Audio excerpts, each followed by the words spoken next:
You are watching the History of Foundation, Part 1. According to archaeologists, the ancient Egyptians were the first to create cosmetics in general. I'm sure most of you are familiar with the ancient artwork depicting the men and women with elaborate kohl-lined eyes. But on this channel, we're all about foundation. So let's take a look back at when using a product to alter one's complexion for the purpose of beauty first started. So that would take us back to ancient Greece. Now, at the time, makeup was pricey, so it was generally only used by the wealthiest of women. The Greeks' ideal of beauty was a natural but pale-faced complexion, achieved by chalk and white lead ground up into a powder. So basically, foundation at this time could be deadly.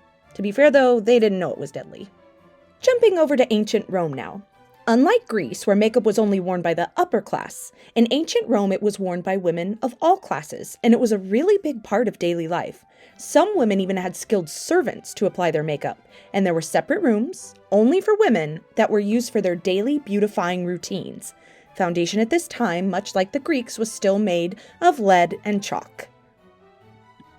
I'm going to pause for a moment to address a somewhat delicate but historically accurate fact about foundation. For centuries, foundation has been used to not only make the skin look smoother and more refined, but also to alter the shade of one's skin depending on the trends of the time. Now, when we get to the 20th century, we'll see periods of time in which foundation that's a shade or two deeper than one's skin tone is used to give the appearance of a tan.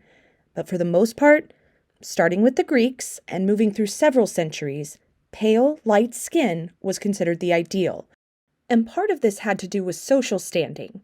Back in the day, if you were from a wealthy or aristocratic family, you stayed indoors most of the time, away from the sun, and hence would have a lighter complexion, compared to those who labored outside in the sun all day to support their families. Therefore, pale skin, or even at times stark white skin, was considered the ideal complexion.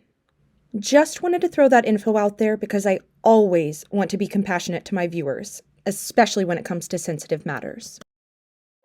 Now, there were actually a few times throughout history in which foundation, or just makeup in general, was shunned. In ancient Rome, there was an attempt to discourage women from wearing makeup by suggesting it was for prostitutes.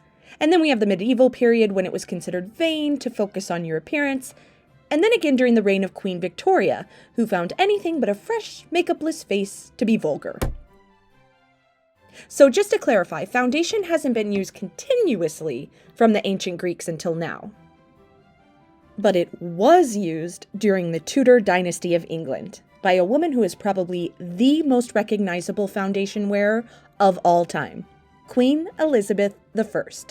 Now, in her younger years, Elizabeth was known for her fiery red hair and smooth, milky white complexion. She was considered a great beauty. But at 29, she almost died, contracting smallpox, which left scars on her face. Now, she attempted to cover this up by using a mixture of vinegar and white lead, which at the time was called Venetian Ceruse. This stark white foundation eventually became her trademark and was referred to as her mask of youth. The only problem? Venetian Ceruse would build up toxicity in the body, making it once again a deadly cosmetic. Now, historians debated whether or not the queen actually died due to her foundation habit, but one thing they do agree on is that the foundation ruined her skin the more she wore it, leading to a vicious cycle of her piling more on top to cover the damage, thus making her skin even worse. And keep in mind, this wasn't the type of foundation routine where she would double cleanse each night and reapply in the morning. She often wore her makeup for a week at a time before removing and reapplying it. So now we've covered foundation use from the ancient Greeks through to the Tudor Dynasty. But when did foundation start to look more like what we're used to wearing today? Stay tuned to part 2 of the History of Foundation, where we'll cover the 20th century through today. And as always, thanks for watching.